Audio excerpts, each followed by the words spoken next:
Blood traced Hold a still. dark Your wound path is across deep. the crystalline Fine. floor of the We have to keep Celestian moving. throne room, Not until I each stabilize you. droplet catching Hold the still. light like Your a wound is fractured deep. star. Fine. Captain We have to keep Ashlyn moving. Cordova Not until stumbled I... through the massive arched entrance, one hand pressed against her side where plasma fire had carved a brutal line through armor and flesh. Her flight suit hung in tatters, scorched and torn, the patches of the United States Air Force barely visible beneath layers of grime and dried blood. The throne room stretched before her like a cathedral built from frozen light. Walls of translucent crystal rose hundreds of feet overhead, refracting the glow of distant nebula into ribbons of color that danced across every surface. The air smelled faintly of ozone and something sweeter, like flowers that bloomed only in the void between stars. Gravity here felt wrong, lighter than Earth standard, and Ashlyn swayed with each step as her boots struggled to find purchase on the smooth floor. She had flown through hell to reach this place. 16 hours in a dying ship, life support failing, navigation systems fried, every alarm screaming warnings she had long since stopped hearing. The escape from Proxima Station played behind her eyes on an endless loop. Colonel Brennan's voice crackling over the radio, calm even as his ship broke apart around him. The flash of the explosion that had turned her mentor into light and ash in memory. Ashlyn's vision blurred. She blinked hard, forcing her eyes to focus on the figure seated at the far end of the hall. Queen Lyra sat upon a throne carved from something that looked like obsidian glass but held depths no earthly mineral could match. Trapped starlight flickered in its surface, constellations frozen in the moment of their birth. The queen herself seemed equally impossible. Her skin glowed with a luminescence that shifted between shades of deep blue and violet, pulsing faintly like a heartbeat made visible. Hair the color of nebula clouds, vivid pink shot through with streaks of silver, fell past her shoulders in waves that seemed to move independent of any breeze. Her ears rose to elegant points, twitching slightly as they tracked every sound in the vast chamber. Her eyes, large and impossibly sharp, fixed on Ashlyn with an intensity that made the human woman feel simultaneously seen and measured. Those eyes held intelligence that had witnessed centuries, power that could reshape worlds, and something else. Something that looked almost like recognition.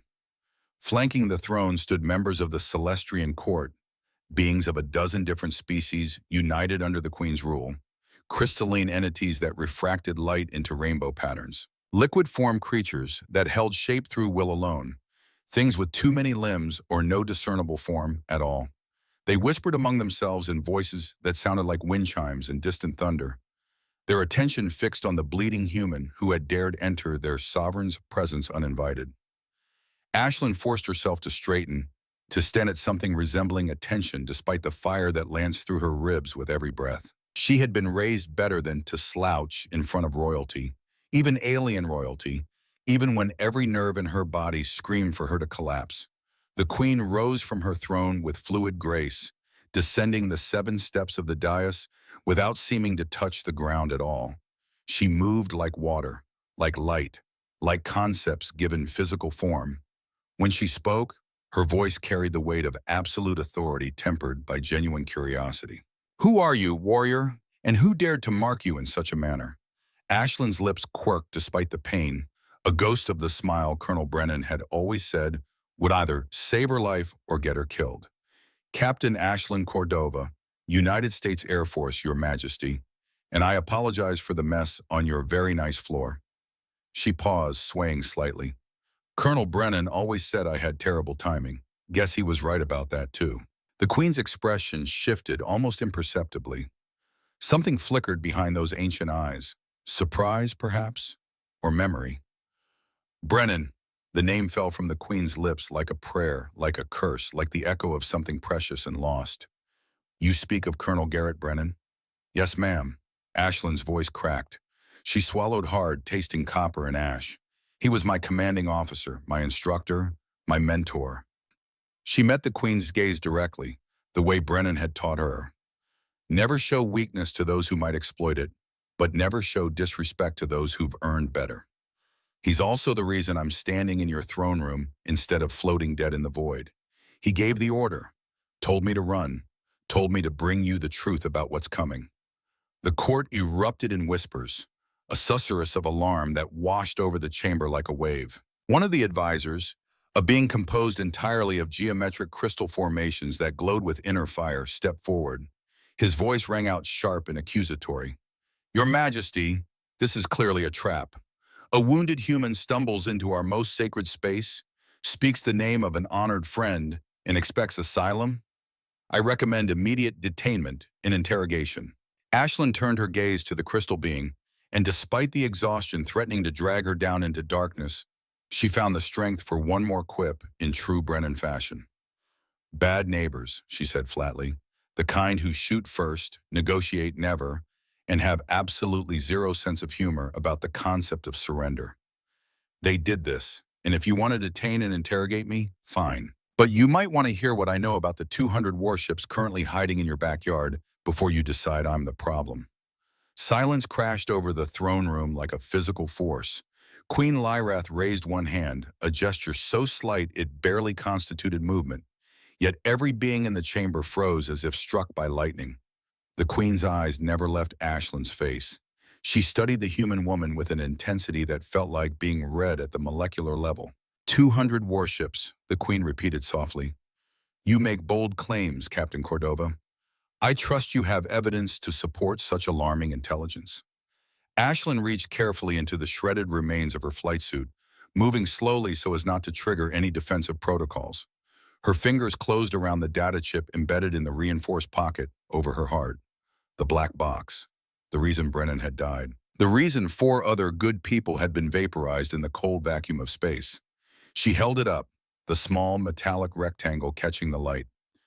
Everything Colonel Brennan discovered about Warlord Vask's ghost fleet, locations, deployments, tactical assessments, communication protocols. He died getting this information.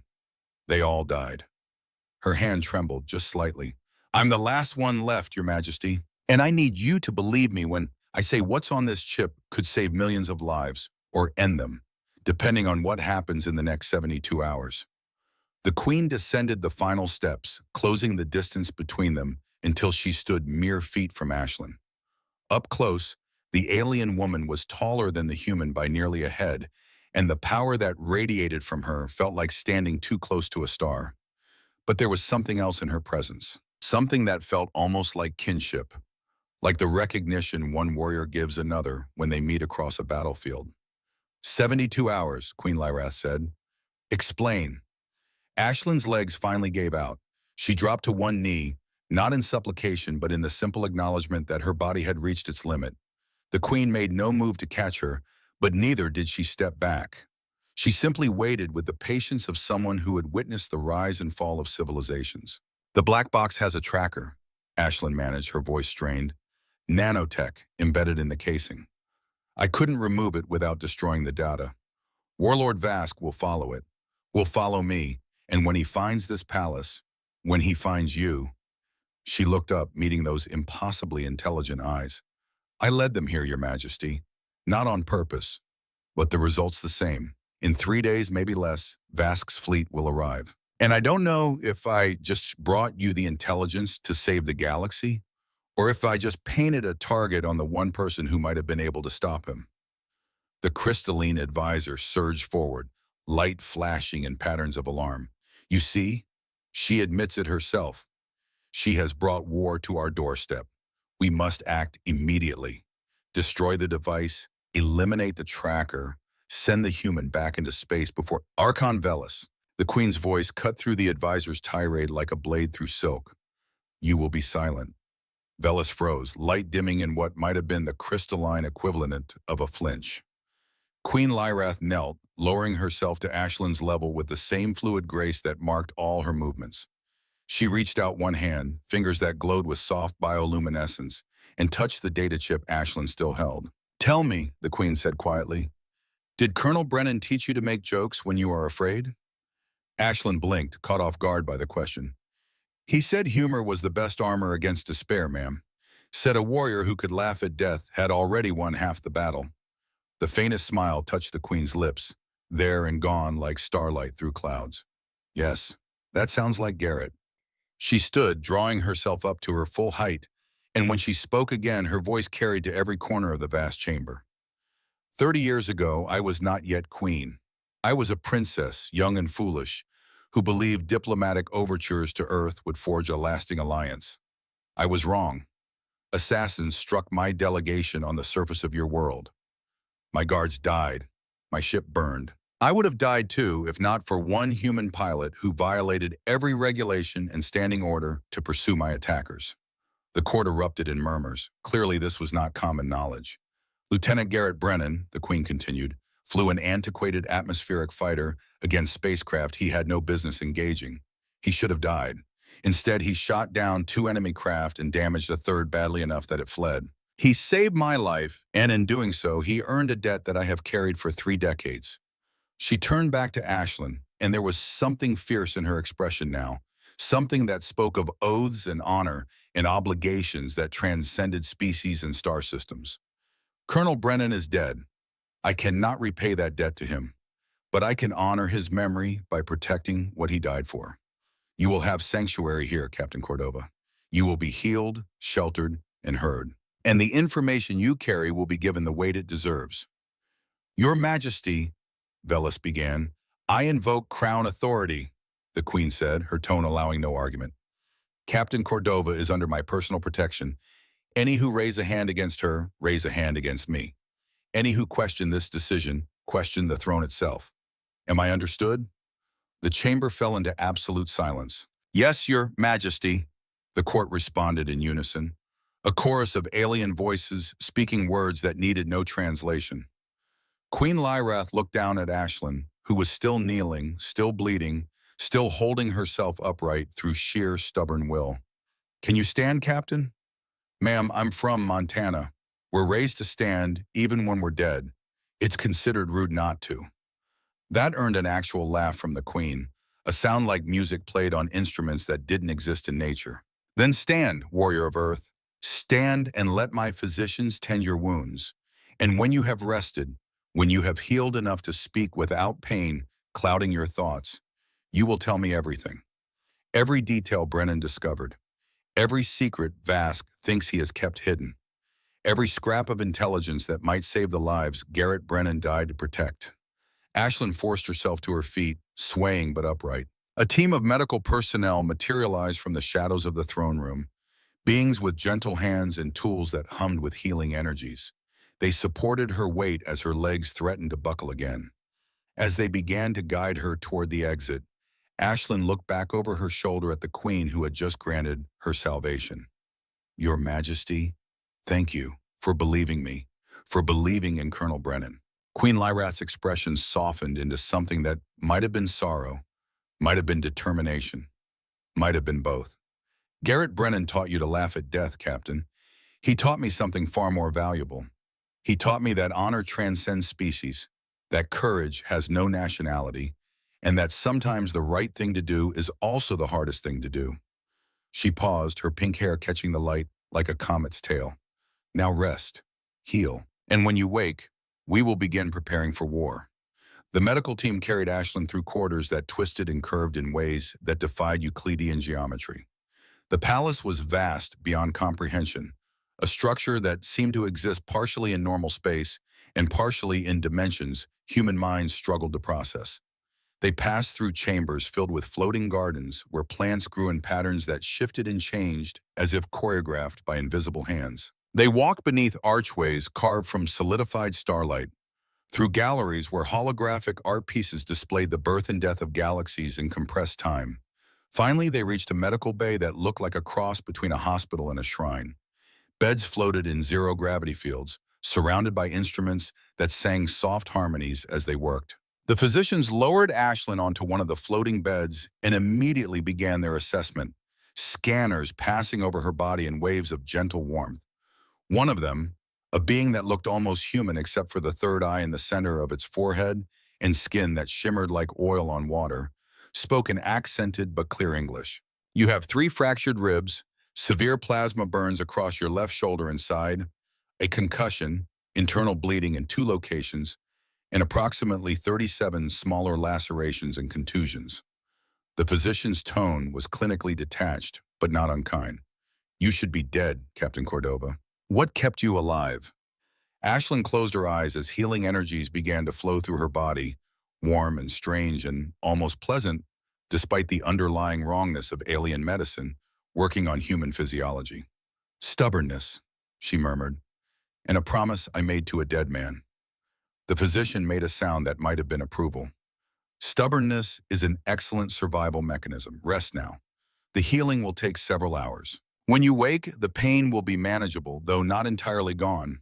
We can repair tissue damage, but some wounds must heal naturally. Ashlyn felt consciousness beginning to slip away, dragged down by exhaustion and medication, and the simple fact that she was finally safe enough to let go. But before the darkness took her, one more memory surfaced, sharp and clear. 48 hours ago, the briefing room on Proxima Station. Colonel Brennan standing at the head of the table, his weathered face creased in what passed for a smile on a man who had seen too much combat and lost too many people. "Listen up," he had said, his Texas drawl thick as ever. "Tomorrow we meet with sovereignty representatives. This is supposed to be a peace negotiation, but I don't trust Warlord Vask as far as I could throw his flagship. So here's the deal. If things go sideways, if this turns into a shooting match, you scatter. Don't play hero. Don't try to mount a rescue. You run, you survive, and you make damn sure someone knows what happened here." He had looked directly at Ashlyn then, his blue eyes sharp beneath salt and pepper eyebrows. "Cordova, that especially means you. You're the best pilot in this group, which means you're also the one most likely to do something incredibly brave and incredibly stupid. So I'm giving you a direct order right now. If this goes bad, you save yourself. You take the black box, and you run to the one person in this galaxy I trust more than anyone in our chain of command. You find Queen Lyrath of the Celestrian Empire, and you give her everything we've learned about Vask's ghost fleet. Understood?" "Sir," Ashlyn had protested, "I can't just abandon—" "That's an order, Captain. Not a request." Brennan's expression had softened then, just slightly. "I know it goes against everything I taught you about never leaving people behind. But sometimes the mission matters more than individual lives. Sometimes you have to carry the weight of being the one who survives. Can you do that?" Ashlyn had swallowed hard, fighting the instinct to argue, to insist there had to be another way. "Yes, sir," she had said finally. "I can do that, so?" Brennan had nodded, satisfied. "Good. Because if I'm betting on anyone to outfly Vask's entire armada and make it to Celestrian space in a shot-up fighter, I'm betting on you every time. You've got that Montana ranch girl stubbornness. Your daddy raised you to fix tractors with duct tape and prayer. Apply that same principle to not dying, and you'll be fine." He had smiled then, a real smile, the kind he saved for moments when the weight of command lifted just enough to let him be human again. "And Cordova? When you meet Queen Lyrath, tell her Garrett Brennan says hello. Tell her I never forgot what she taught me about honor. And tell her," he had paused, something complicated crossing his face. "Tell her I hope I lived up to the example she set all those years ago." The memory faded as Ashlyn finally surrendered to unconsciousness. But Brennan's last words echoed in her mind like a promise, like a prayer, like the final order of a man who had known exactly what he was walking into and had chosen to do it anyway. She dreamed of fire and ice, of ships burning in the void, of a voice she would never hear again telling her to fly faster, fly smarter, fly like hell itself couldn't catch her. She dreamed of Montana skies and Texas drawls and the smell of JP-8 fuel on a cold morning at Holloman Air Force Base. She dreamed of a man who had taught her that being a warrior meant more than knowing how to fight. It meant knowing what you were fighting for and having the courage to pay whatever price that knowledge demanded. When Ashlyn woke 16 hours later, the pain had dulled to a manageable ache. The medical bay was dimmer now, most of the other beds empty. A single physician sat nearby, monitoring readouts on a holographic display. The being looked up as Ashlyn stirred. "You heal quickly," the physician observed. "Human resilience is remarkable. How do you feel?" Ashlyn took careful inventory of her body. Ribs still tender but no longer agonizing. Shoulder stiff but functional. Head clear for the first time since the ambush. "Like I got run over by a hover tank," she said. "But alive. That's better than I had any right to expect." "The Queen has asked to be notified when you woke. She wishes to speak with you. Are you able to walk?" Ashlyn swung her legs over the side of the floating bed, testing her weight. Everything protested, but nothing refused to function. I can walk. The physician provided her with fresh clothing, a simple gray jumpsuit that fit reasonably well despite being designed for an alien physiology. Her old flight suit, torn and blood-stained, had been cleaned and folded, waiting on a nearby table. Ashlyn touched the patches briefly, fingers tracing the embroidered wings and flag. The cloth was stiff with dried blood, most of it hers. She left the flight suit where it lay and followed the physician through the maze-like corridors of the palace. They emerged onto a terrace that floated impossibly in the middle of a void, surrounded on all sides by the vast sweep of space itself. Stars blazed in every direction, closer and brighter than they ever appeared from Earth. Nebulae swirled in slow-motion hurricanes of gas and light. In the distance, she could see the curve of the planet below, blue and green and utterly alien. Queen Lyrath stood at the edge of the terrace, her pink hair streaming behind her in a breeze that shouldn't exist in vacuum but did anyway. She turned as Ashlyn approached, and something in her expression suggested she had been waiting here for some time. "Captain Cordova, you look considerably less close to death than when last we met. I trust the physicians treated you well?" "Yes, Your Majesty. They're miracle workers. They are competent." The Queen gestured to a bench that materialized from the floor of the terrace, solid and real despite having not existed a moment before. "Sit. We have much to discuss, and I suspect you are not yet ready to stand for extended periods." Ashlyn sat, grateful despite herself. The Queen joined her, and for a moment they simply looked out at the cosmos in silence. "You carry something that belonged to Garrett," the Queen said finally. It was not a question. Ashlyn's hand went automatically to the chain around her neck, hidden beneath the jumpsuit. She pulled it out, revealing the dog tags that hung there. Standard military issue, stamped with name, rank, service number, blood type. They had belonged to Colonel Garrett Brennan. Ashlyn had grabbed them from his quarters before fleeing Proxima Station, one last piece of the man who had shaped her entire career. "I couldn't leave them behind," she said quietly. It felt wrong, like abandoning him all over again. The Queen reached out, her luminescent fingers brushing the metal tags gently. "When Garrett saved my life 30 years ago, I offered him anything within my power to grant. Wealth, technology, a home among the stars. Do you know what he asked for?" Ashlyn shook her head. "Nothing. He said he was just doing his job. That saving people was what he signed up for, and he didn't need a reward for basic human decency." The Queen's smile was sad. I insisted. "Finally, he asked for only one thing. He asked me to promise that if Earth ever needed help, if humanity ever stood on the brink of something they couldn't handle alone, I would remember one human pilot who had been willing to risk everything for a stranger." The Queen withdrew her hand, and the dog tag settled back against Ashlyn's chest, warm from the contact. "I made that promise, and now, 30 years later, that promise is being called due. Garrett is gone. But his student, his legacy, has brought me evidence of a threat that could consume not just Earth, but dozens of worlds. So I ask you, Captain Cordova, what would Garrett Brennan want me to do with the information you carry?" Ashlyn didn't hesitate. "He'd want you to use it, to stop Vask before the Ghost Fleet can launch whatever nightmare he's planning. Colonel Brennan believed in doing the right thing even when it was hard. Especially when it was hard. He died for this intelligence. 4 other good people died for it. They deserve better than to have their sacrifice be for nothing. Even if acting on this intelligence brings war to Celestian space, even if it costs lives, resources, political capital, I may not have to spare. Ma'am, with respect, Vask is bringing war regardless. The only question is whether you're ready for it or not. Colonel Brennan gave me this information so you'd have a choice, so you could prepare, so you could maybe save some of the people who are going to die when Vask makes his move." Ashlyn met the Queen's eyes directly. "He trusted you, more than he trusted our own chain of command. That has to mean something." Queen Lyrath stood, moving to the edge of the terrace where the void seemed to press in like a living thing. "In 72 hours, Vask's forces will arrive seeking the black box you carry. We cannot remove the tracker without destroying the data. We cannot hide the signal completely, though my technicians are working to obscure it enough to buy us time." She turned back to face Ashlyn. "So here is what I propose. In the time we have, you will tell me everything on that chip.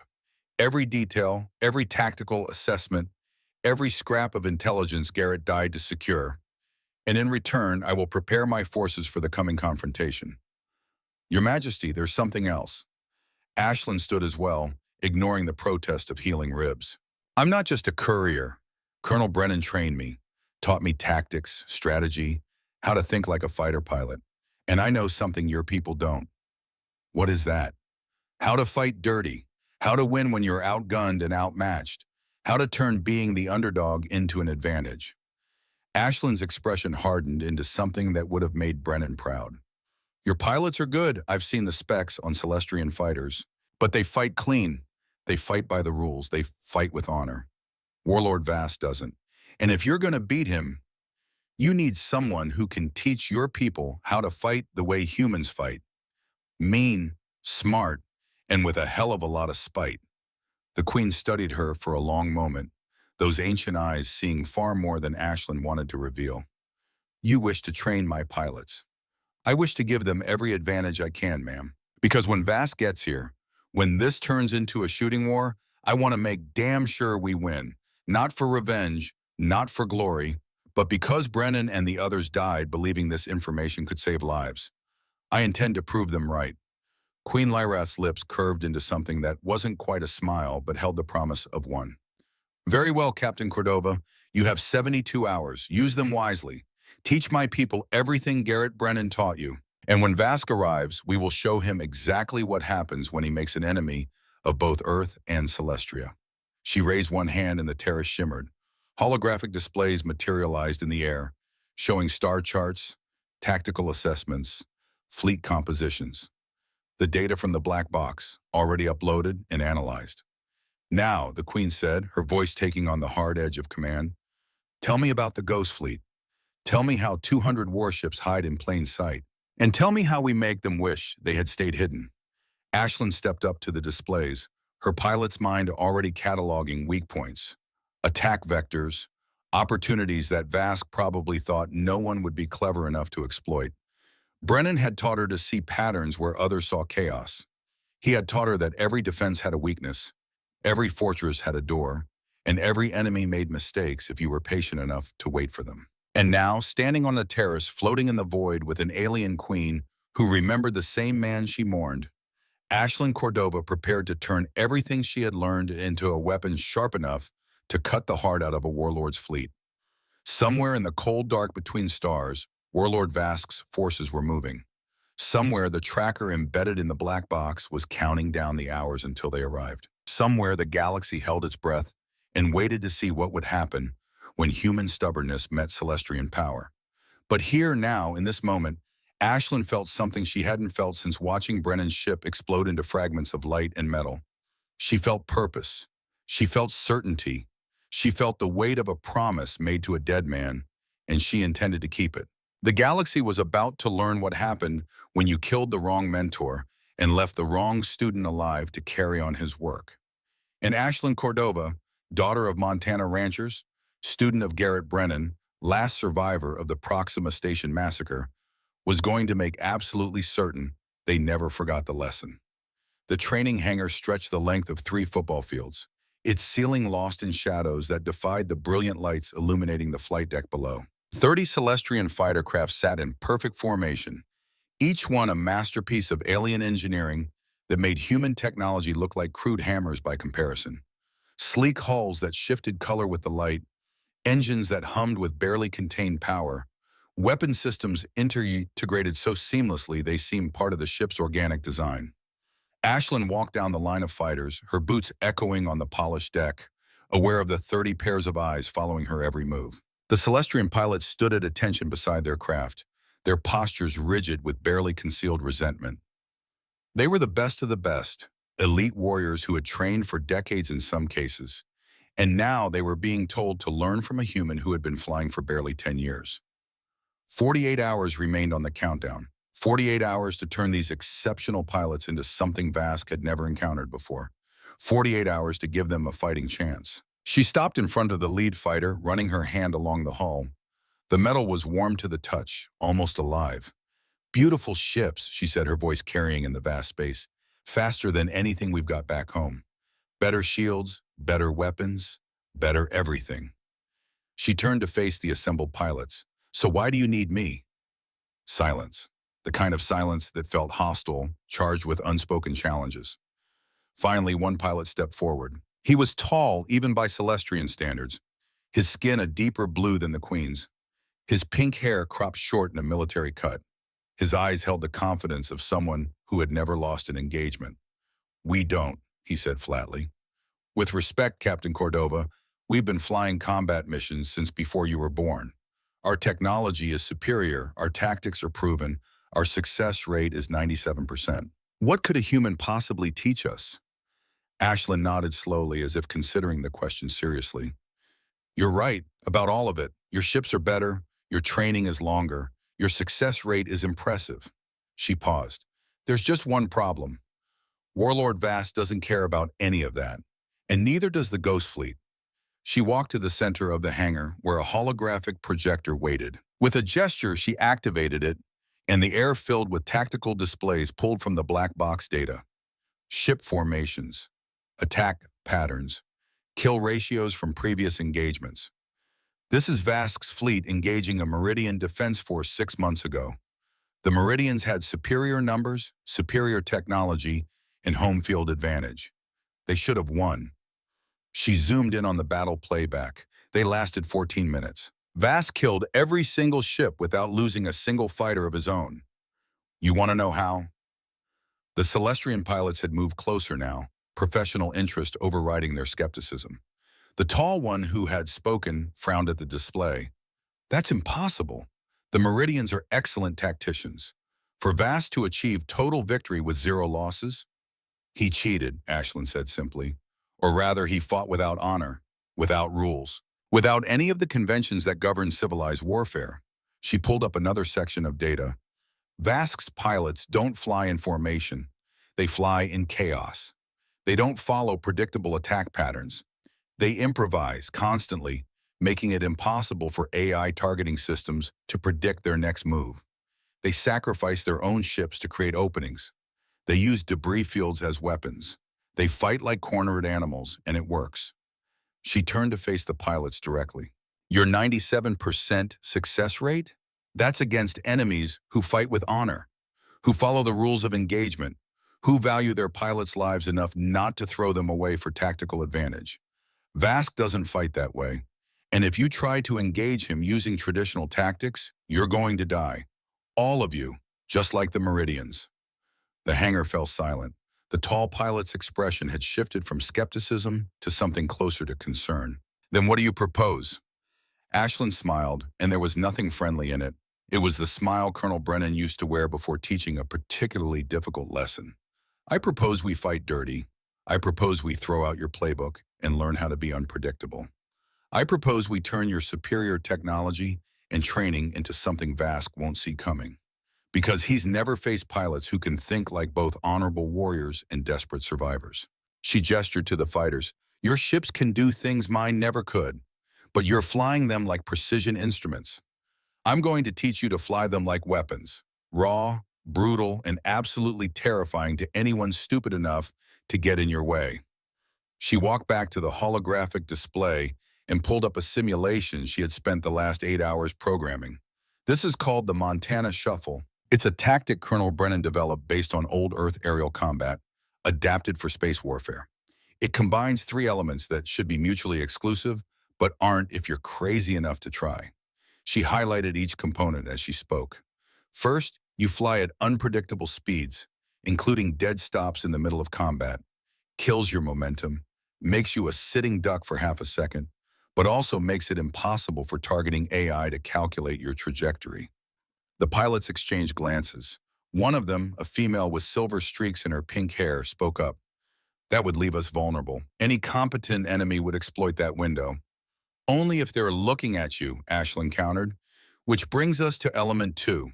While you're doing the Montana Shuffle, your wingman is executing a high-speed barrel roll through the enemy formation, draws every eye, every targeting solution, makes you invisible by making them flashy." She zoomed in on the simulation, showing how the 2-pilot team could devastate a larger force through coordinated chaos. "Element 3 is the kill shot. While the enemy is tracking your wingman and trying to figure out why you stopped moving, you light them up with everything you've got. By the time their AI realizes you're the actual threat, they're already debris. The tall pilots studied the simulation with intense focus. This tactic requires perfect coordination between pilot pairs. The timing must be exact, or both ships are destroyed. Yes, Ashlyn agreed, which is why we're going to practice it until you can execute it in your sleep, until it becomes instinct, until you trust your wingman more than you trust your own sensors. She looked around the hangar at the 30 faces watching her. Brennan used to say that human pilots had one advantage over every other species in the galaxy.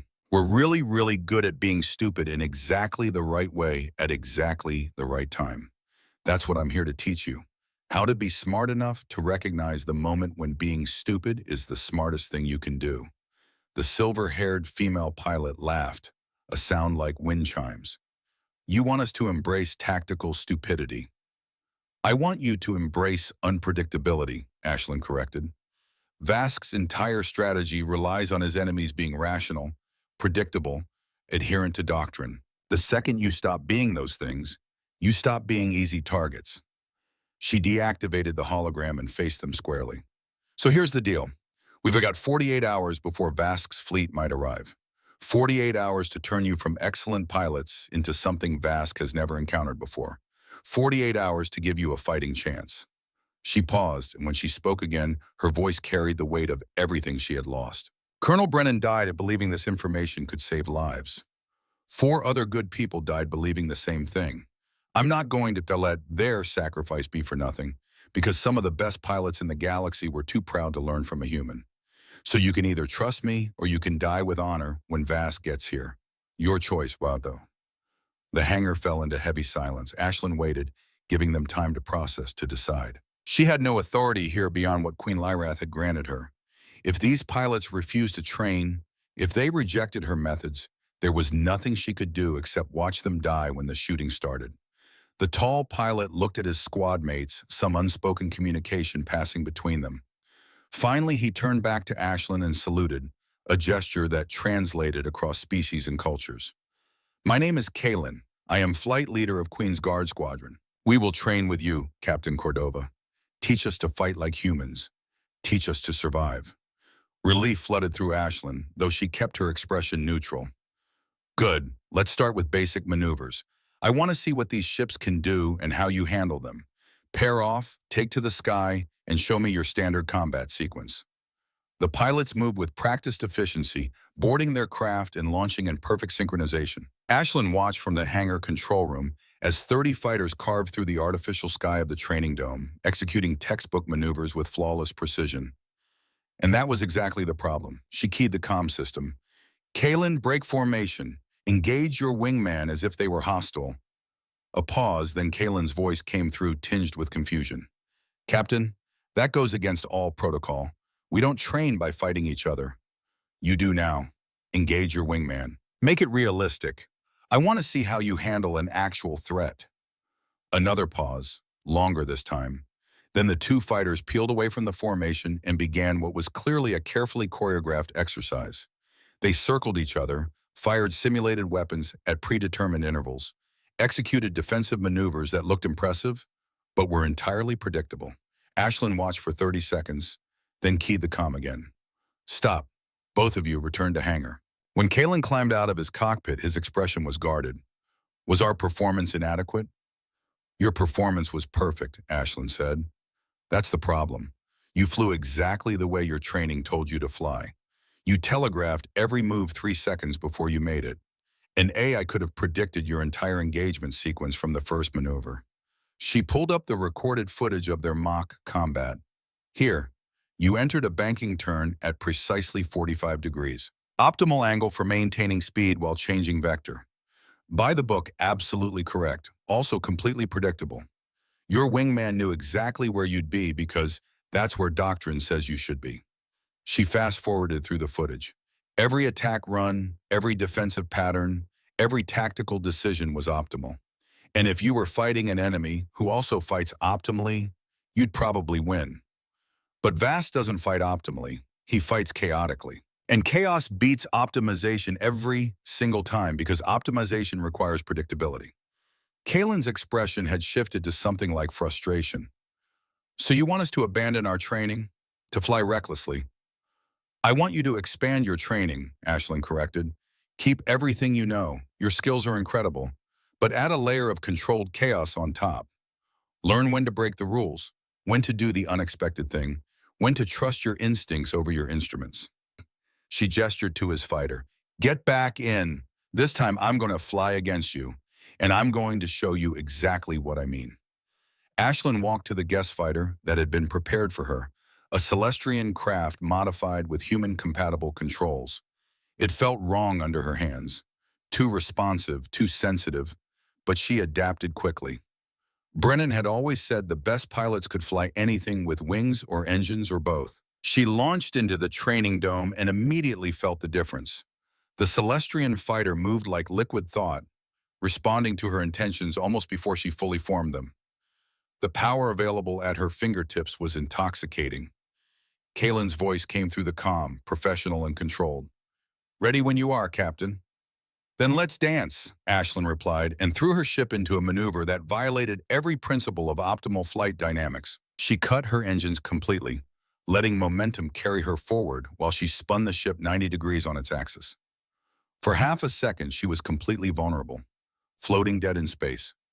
Kalen's targeting system would have locked on immediately, but instead of firing, he hesitated. The maneuver was so far outside standard tactics that his training had no response protocol. By the time his AI calculated a solution, Ashlyn had reignited her engines and was coming at him from an angle that should have been impossible given her previous vector. She didn't fire. Instead, she executed a barrel roll at point-blank range, close enough that her shields overlapped his, and then dropped below his fighter and came up behind him in a killing position. Dead, she said calmly. If this were real combat, you'd be debris. Kalen's fighter spun to face her, weapons hot.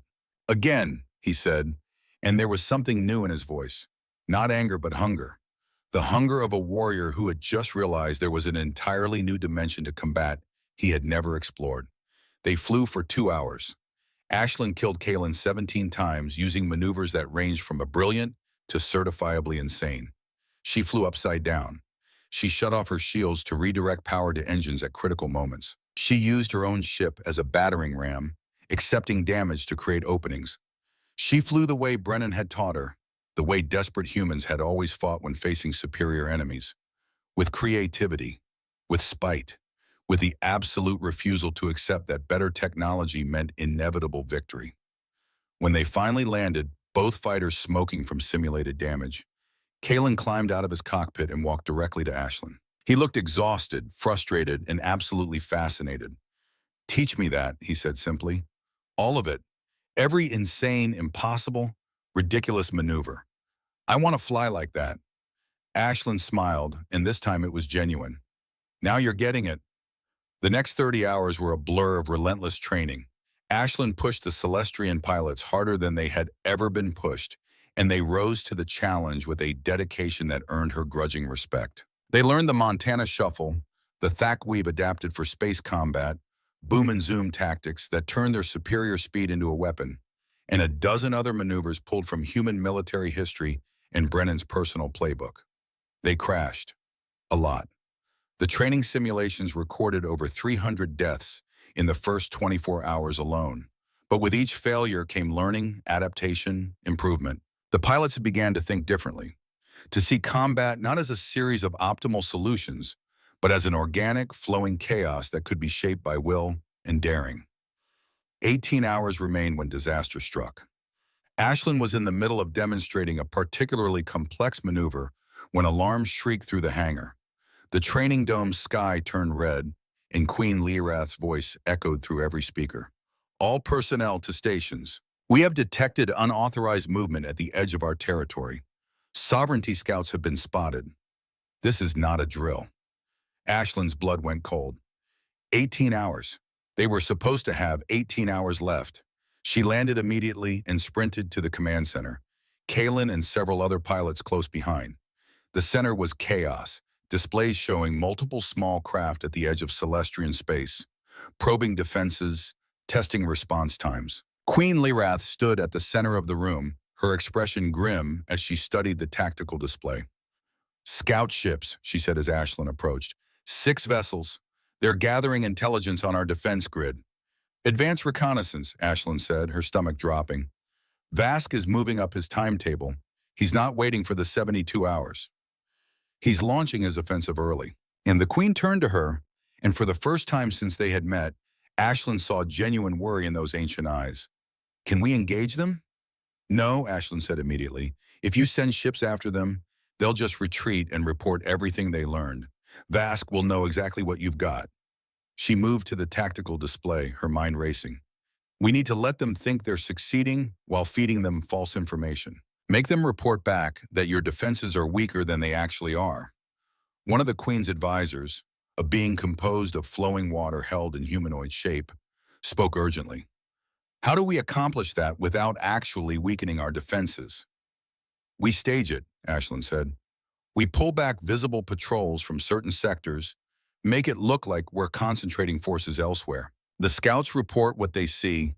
Vask thinks he's found a weak point, and when he attacks, we hit him with everything we have in the sector he thinks is undefended," Kaelin finished, understanding dawning. "Exactly." Ashlyn turned to the Queen. "But it means we need to be ready now, not in 18 hours. Now. Can your pilots execute what I've taught them?" Queen Lyrath looked at Kaelin.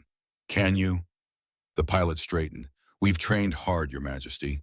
We're not perfect yet, but we're ready to fight. Captain Cordova has taught us well." The Queen nodded slowly, then turned to her council. "Prepare the fleet, full combat readiness. We execute Captain Cordova's deception plan immediately." She looked back at Ashlyn. "And you, Captain, you will fly with the defense force. Your expertise may be the difference between victory and catastrophic loss." "Your Majesty, I'm not Celestrian military. I don't have authority to—" "I am giving you authority," the Queen interrupted.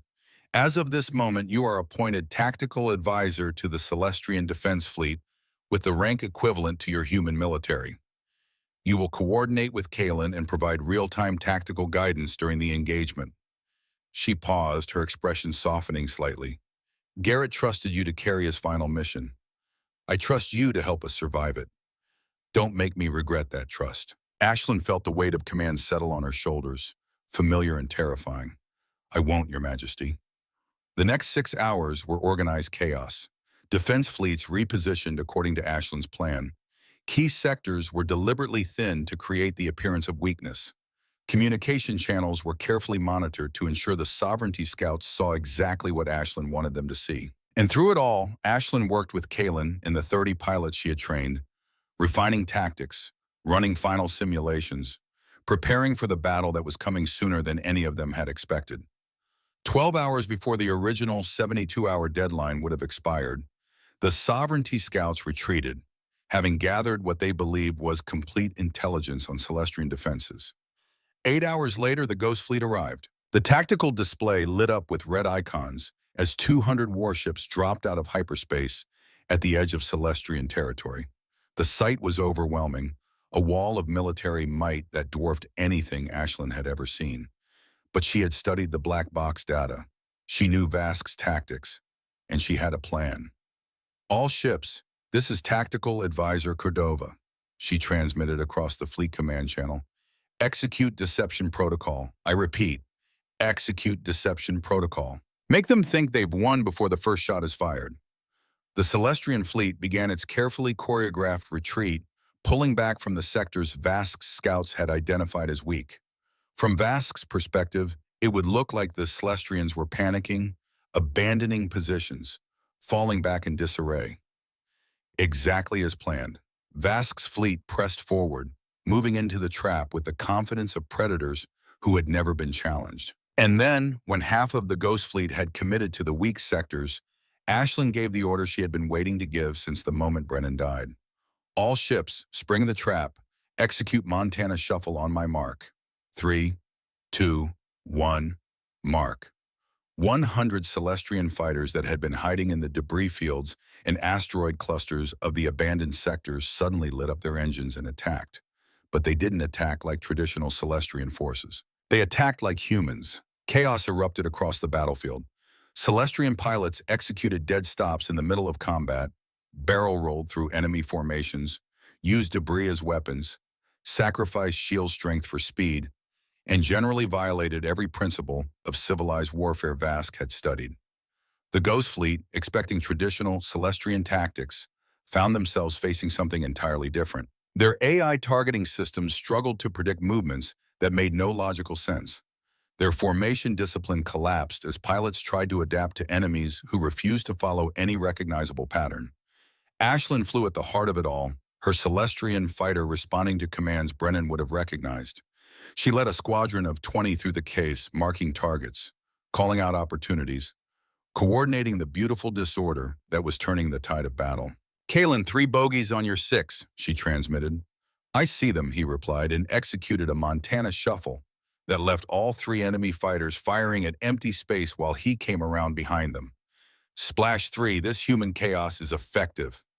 "Told you so," Ashlyn said, grinning despite the tension. "Silver Squadron, form up on me. We're going after that cruiser." The battle raged for 40 minutes. 40 minutes of the most intense combat Ashlyn had ever experienced. Ships exploded into flowers of light. Debris fields formed and reformed. The void filled with the silent screams of dying technology. But slowly, impossibly, the Celestians were winning. Vask's Ghost Fleet, designed to overwhelm through superior numbers and ruthless tactics, found itself outmaneuvered by pilots who fought without following rules the warlord understood. Every principle of predictable warfare Vask relied on had been thrown out by warriors who had learned to embrace controlled chaos. Finally, with 63 of his ships destroyed and the rest taking heavy damage, Vask gave the order to retreat. The Ghost Fleet jumped to hyperspace, fleeing back to whatever dark corner of space they had emerged from. The Celestian fleet held position, weapons still hot, waiting to ensure the enemy didn't return immediately. When it became clear the battle was over, a cheer erupted across the command channel. Pilots who had never fought like this before, who had spent their entire careers adhering to doctrine and discipline, had just won a victory that should have been impossible. Ashlyn let out a breath she hadn't realized she'd been holding.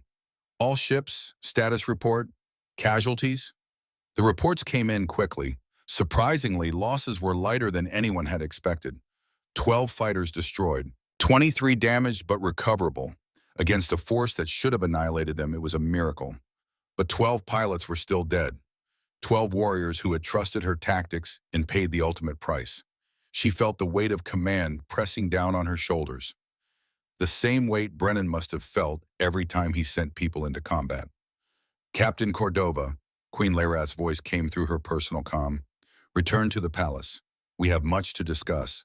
When Ashlyn landed in the hangar 30 minutes later, exhausted and wrung out, she found the Queen waiting for her personally.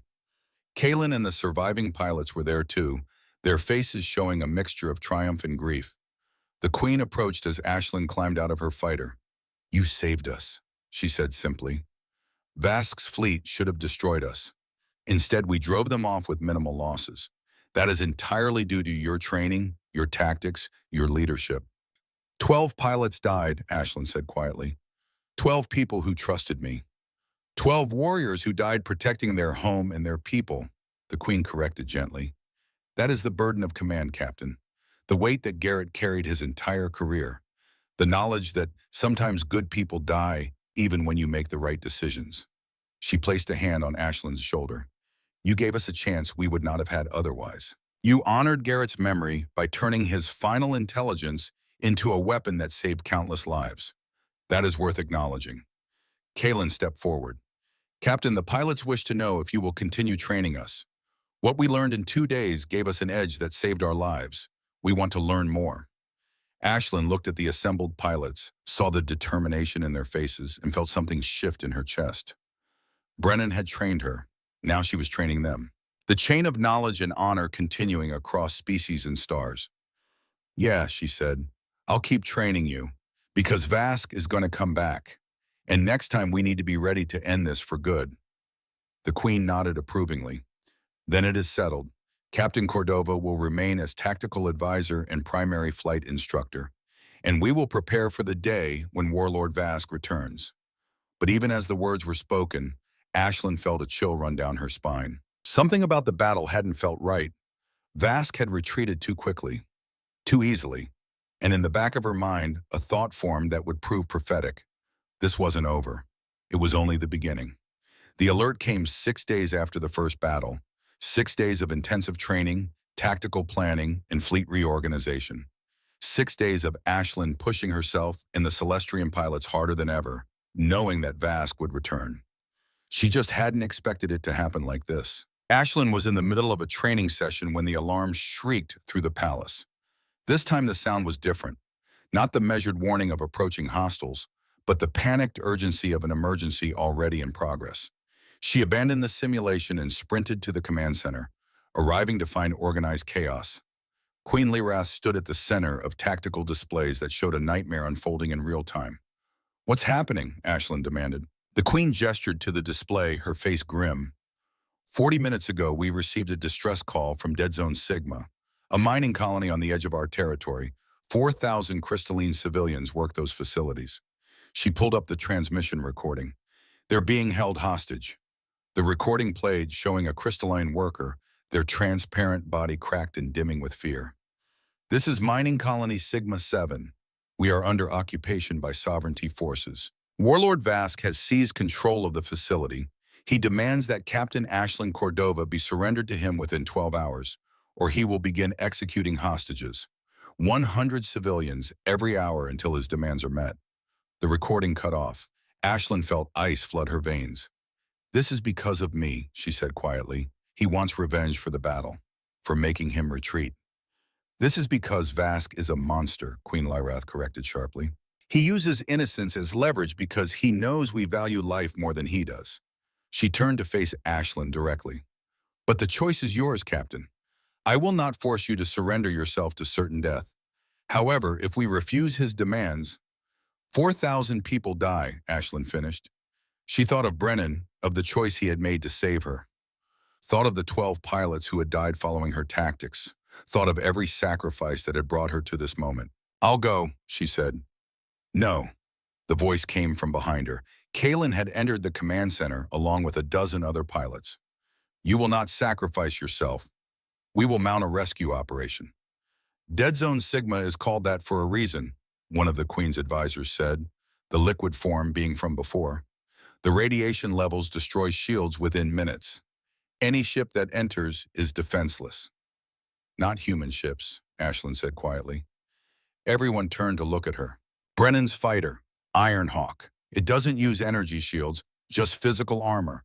Radiation would affect it, but slower. Much slower." Queen Lyrath's eyes widened.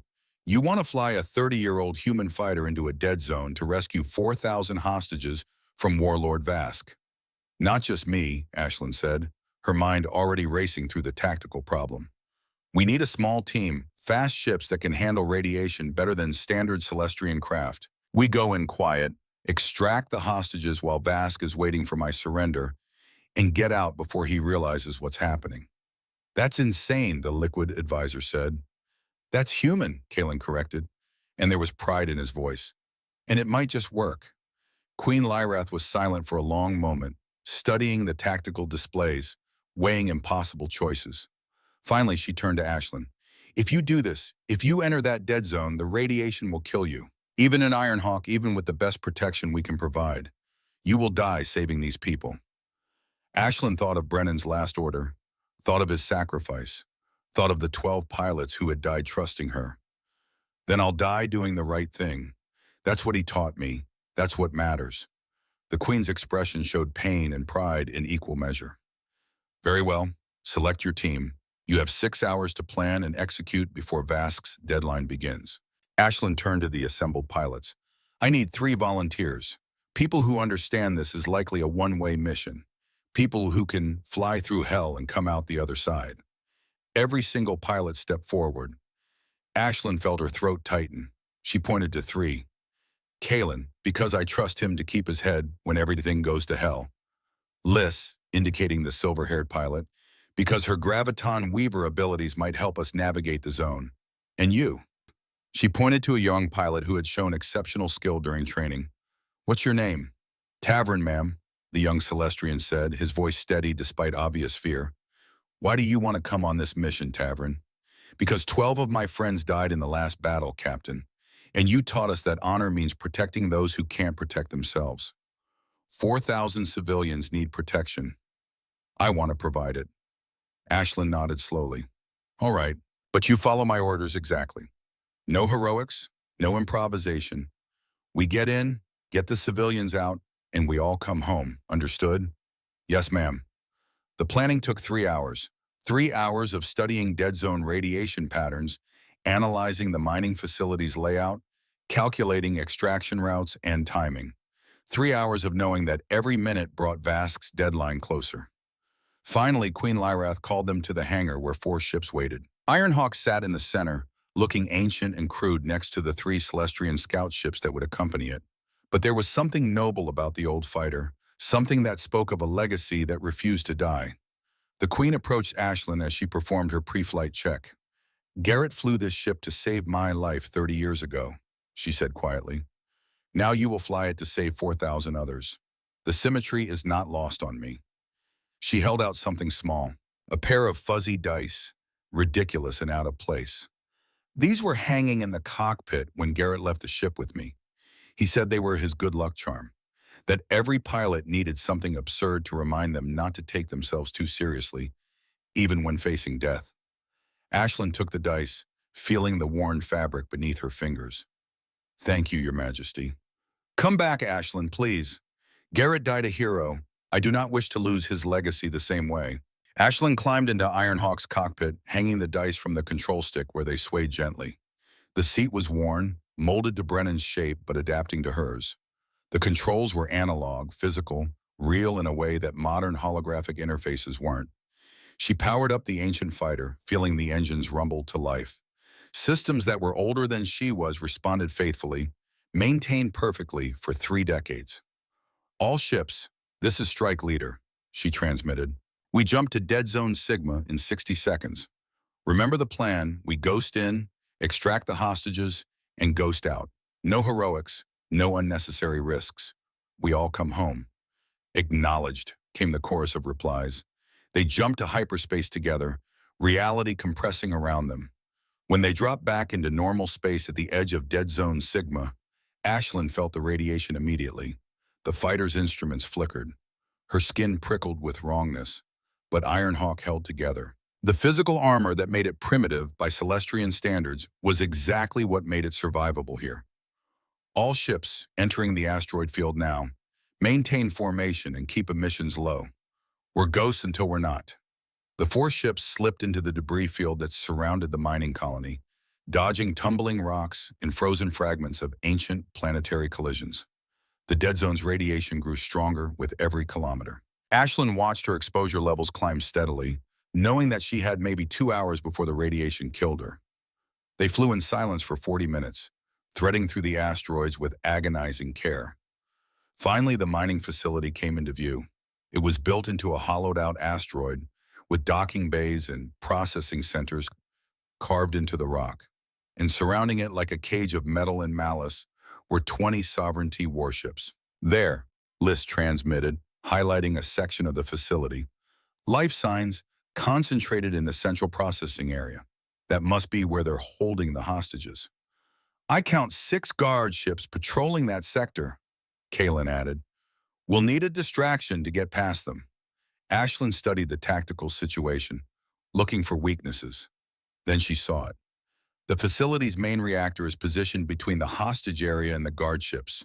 If we can trigger a controlled overload, not enough to explode but enough to cause alarms, the guards will converge on it to investigate. Leaving the hostages unguarded, Tavern said, understanding. Exactly. Liz, can you use your graviton abilities to remotely manipulate the reactor controls? If I get within 200 meters, yes, but that means breaking cover. Then we break loud and fast. Kaelin, you're with me. We draw attention while Lyse gets into position. Tavern, you stand by for hostage extraction the second the guards move. Acknowledged. Ashlyn took a breath, touched Brennan's dice one more time, and pushed Ironhawk's throttle forward. For Brennan, for the 4,000. Let's make this count. They broke from the asteroid field at full burn, and chaos erupted. The Sovereignty Fleet's sensors registered them immediately, and alarm klaxons wailed across every enemy frequency. Ships began moving to intercept, but Ashlyn and Kalen were already dancing through their formations. Ashlyn flew Ironhawk like it was part of her body, the old fighter responding with a reliability that modern ships couldn't match. She barrel-rolled through weapons fire, cut her engines to drop beneath a firing solution, reignited at angles that made the fighter scream but held together. Kalen matched her move for move, his training and natural skill enhanced by everything Ashlyn had taught him. And through it all, Liz slipped unseen toward the reactor. "In position," she transmitted, initiating overload sequence. The facility's reactor spiked, warning lights flashing across the entire structure. Just as Ashlyn had predicted, the 6 guard ships abandoned their patrol and rushed toward the emergency. "Tavern, you're clear. Go get them." The young pilot's scout ship dove toward the central processing area, landing in a docking bay with practiced precision. Ashlyn watched on her tactical display as the ship's cargo hold opened and crystalline civilians began flooding aboard. But there were too many. 4,000 bodies, even compressed, wouldn't fit in one scout ship. "Strike leader, I can only take 800, Tavern reported, anguish in his voice. "I don't have space for everyone." Ashlyn's mind raced. They needed more capacity, but the only other ships were... She looked at Ironhawk's passenger compartment. It was designed for one pilot, but there was space behind the cockpit, not much. Enough for maybe 50 people crammed in without safety restraints or life support. It would be dangerous, for them and for her, but it was a chance. "Kalen Lice, can you take some in your scouts?" "Already loading," Kalen confirmed. "But even between the 4 of us, we're still short by nearly 2,000. Ashlyn felt desperation clawing at her chest. They couldn't leave anyone behind. They couldn't. "Listen up," she transmitted to all ships and to the civilians. "We're going to use every cargo container, every storage compartment, every cubic meter of space. Pack people in tight. Use emergency life support pods if you have them. We're not leaving anyone." It took 18 minutes. 18 agonizing minutes of frantic loading, while Ashlyn and Kalen held off increasingly aggressive Sovereignty fighters. 18 minutes while Lice kept the reactor critical, dancing the fine line between distraction and disaster. 18 minutes while Ashlyn's radiation exposure climbed past safe limits and kept climbing. Finally, Tavern's voice came through. "Last group loaded. Captain, we're at absolute maximum capacity. Some of these people are in spaces without full life support. They won't survive a hyperspace jump." "Then we don't jump," Ashlyn said, her vision starting to blur from radiation sickness. "We fly subluminal until we clear the dead zone, then we jump. It'll take longer, but everyone lives."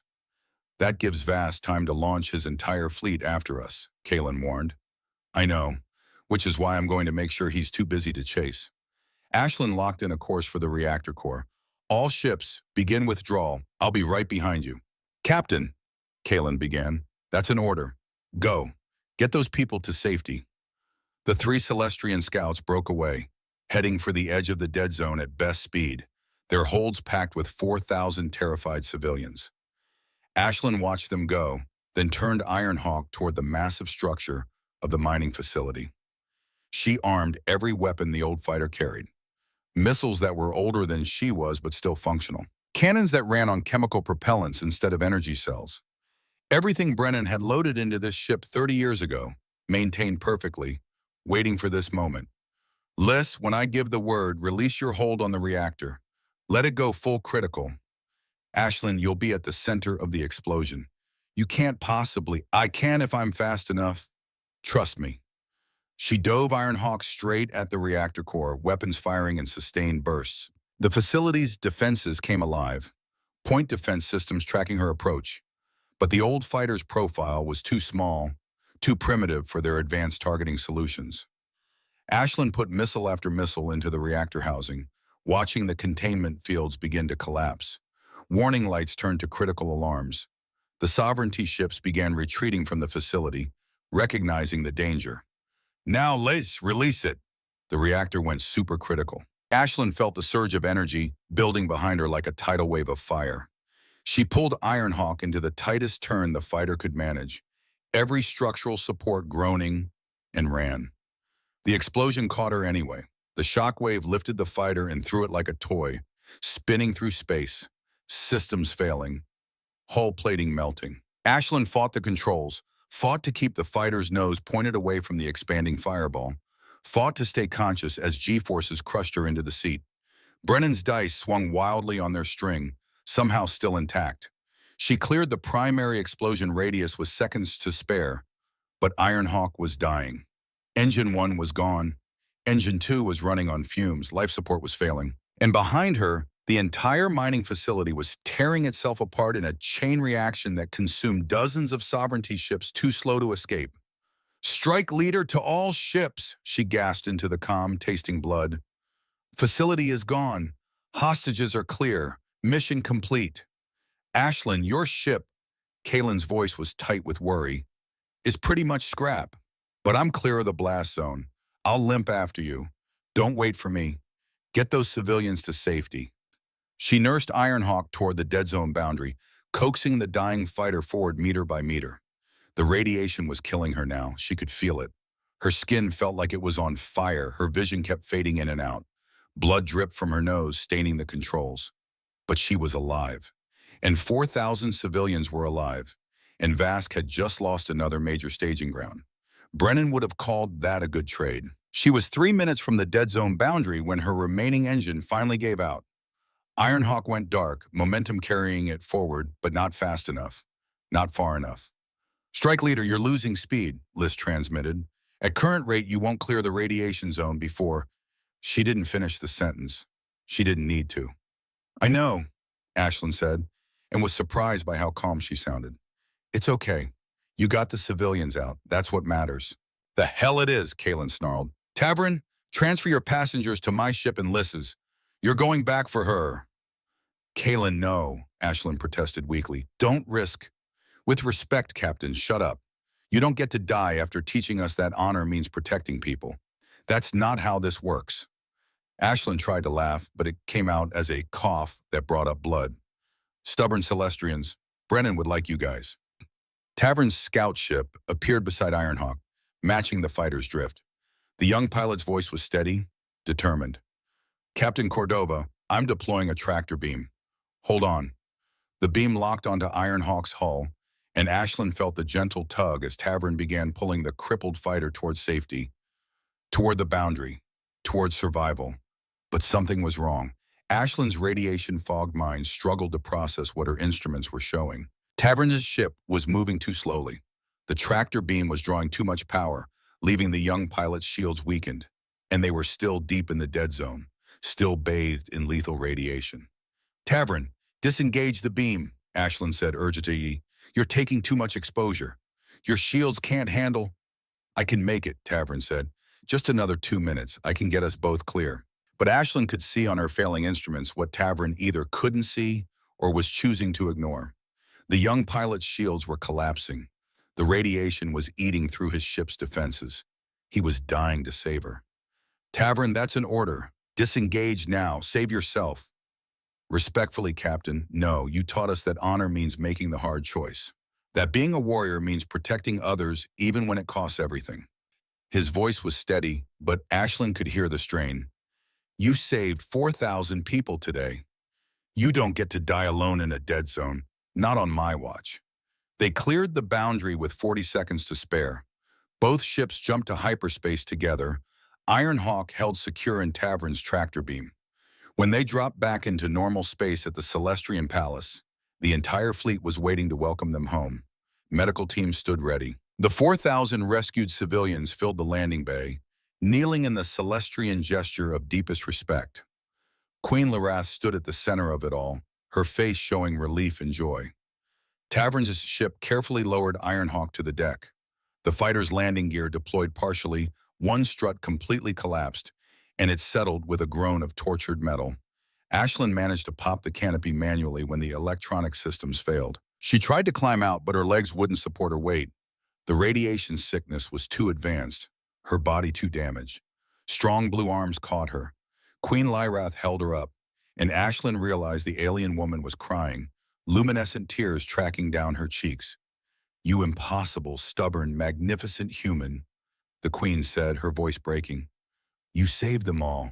4,000 lives. Oh, Tavrin helped, Ashlyn managed. Couldn't have done it without... She stopped. Through her blurred vision, she saw medical teams surrounding Tavrin's ship, saw the young pilot being helped out of his cockpit by Kalen, saw the way Tavrin's skin had lost its luminescence, turned gray and dull. No, Ashlyn whispered. No, he can't. The radiation, Liz said softly, appearing beside them.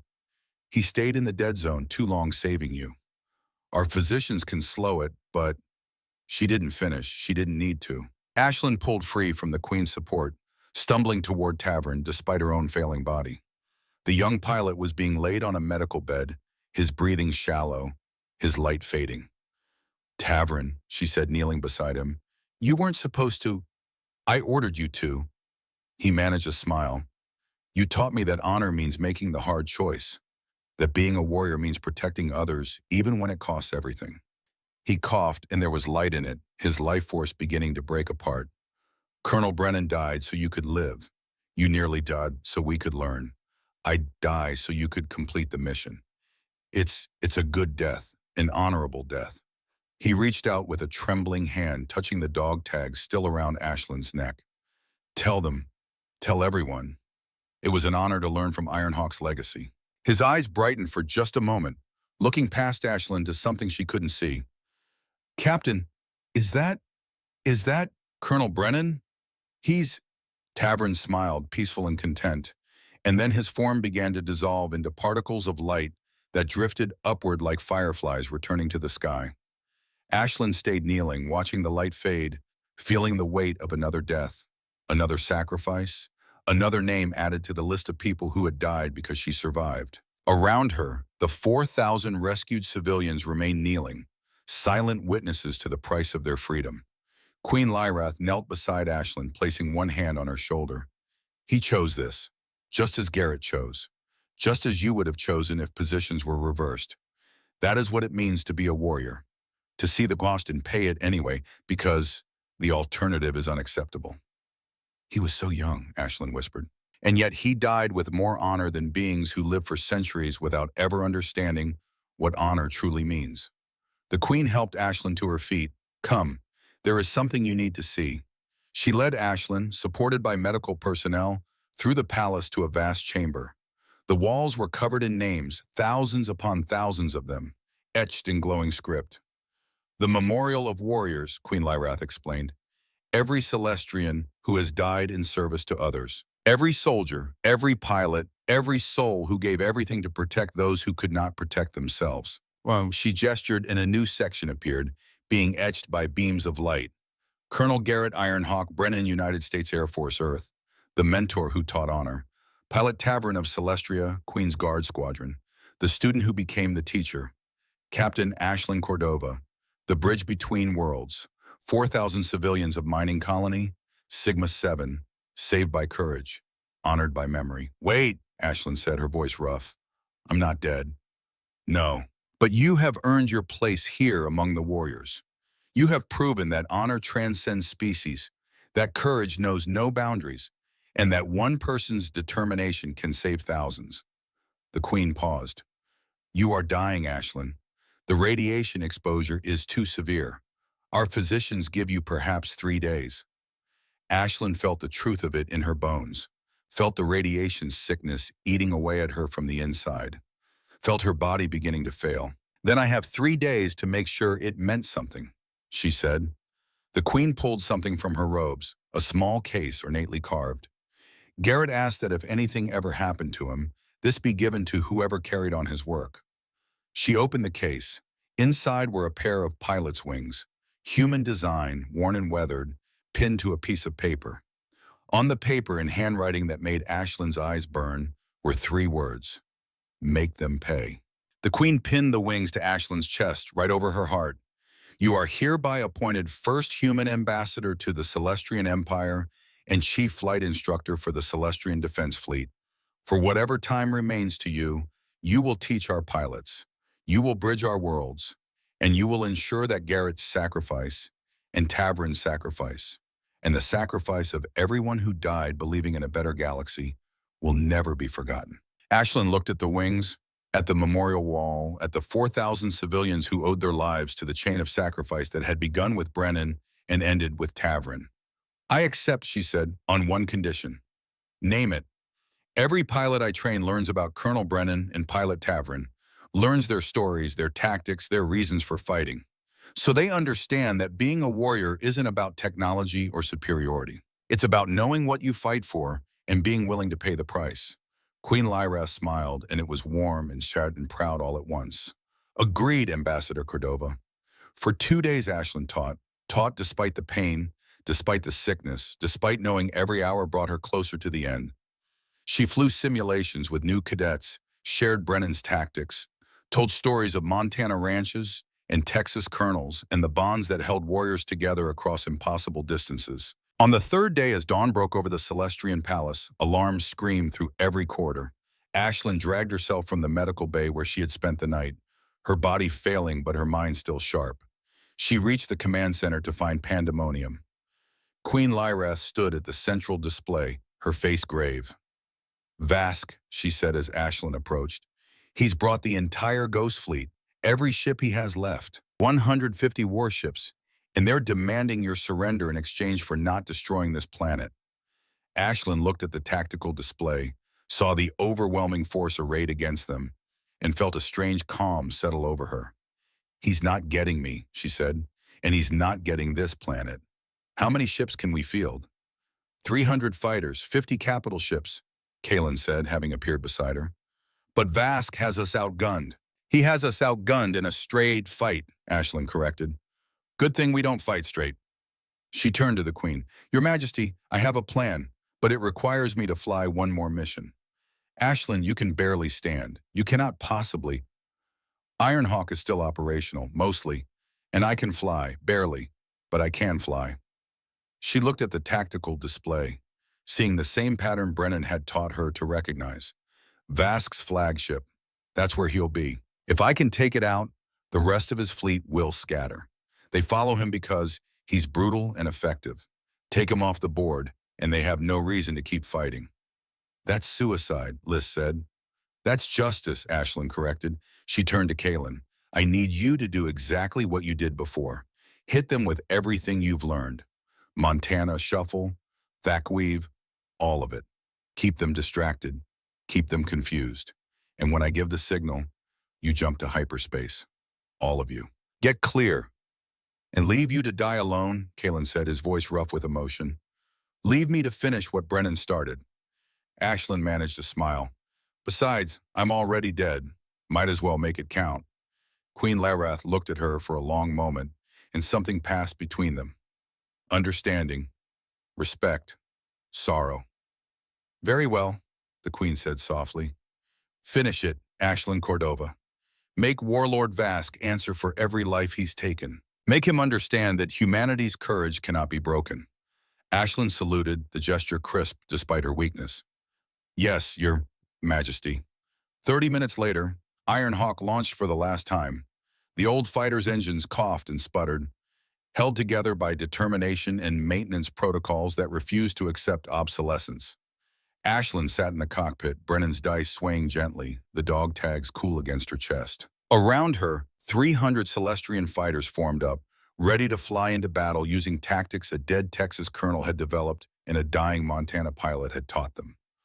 All ships, this is Strike Leader, Ashlyn transmitted, her voice steady despite the pain. Remember everything we've learned. Fight smart, fight mean, and above all, survive. Because when this is over, I want you all to go home and tell your children about the day you made a warlord regret ever threatening Celestria. She paused, touching the dog tags one last time. For Brennan, for Tavern, for everyone who believed that honor and courage could change the galaxy. Let's prove them right. The fleet jumped to engage Vask's armada at the edge of Celestrian space. The battle was chaos incarnate, 300 against 150, but the Celestrians fought with a ferocity and unpredictability that Vask's forces couldn't counter. They executed impossible maneuvers, broke formation at critical moments, turned defensive retreats into aggressive counterattacks. They fought like humans, and it was working. Ashlyn flew through the heart of it all, Ironhawk weaving between capital ships, dodging weapons fire, looking for one target and one target only. Vask's flagship, a massive dreadnought that dwarfed every other ship in the battle. She found it at the center of the enemy formation, protected by layers of screening ships and point defense systems that should have made it untouchable. Ashlyn smiled, and it was Brennan's smile. The smile of someone who had seen impossible odds before and decided to try anyway. All ships, this is Strike Leader. Execute final maneuver. Jump to hyperspace on my mark. 3, 2, 1. Whoa, the Celestrian fleet disappeared, jumping away as ordered. Vask's forces paused, confused, unsure if they had won or if this was another trick. And in that moment of confusion, Ashlyn Cordova flew Ironhawk straight at the flagship's reactor core. Vask's voice came through every comm channel, arrogant and cruel. Foolish human, did you think one ancient fighter could— I think, Ashlyn interrupted, her voice calm and clear, that you made 3 mistakes, Warlord. First, you killed Colonel Garrett Brennan, the best man I ever knew. Second, you threatened innocent people to get to me. Third, you assumed I was afraid to die. She armed every remaining weapon, pointed Ironhawk at the reactor, and locked her course. I'm Captain Ashlyn Cordova, United States Air Force. Colonel Brennan taught me that honor means doing the right thing even when it costs everything. So here's my answer to your demands. She fired everything. Missiles, cannons, even the emergency thrusters, turning Ironhawk into a kinetic missile aimed at the heart of Vask's flagship. Go to hell. The old fighter smashed through the flagship's shields, through its armor, through every defensive system, and detonated directly in the reactor core. The explosion was visible from 3 star systems away. Vask's flagship disintegrated, taking its warlord and 24 nearby ships with it in a cascade of light and destruction. Ashlyn never felt the end. One moment she was flying, Brennan's dice swaying in front of her, the dog tags warm against her chest. The next, she was somewhere else, somewhere quiet, somewhere peaceful, somewhere a familiar voice was saying, "Good job, kid. I knew you had it in you."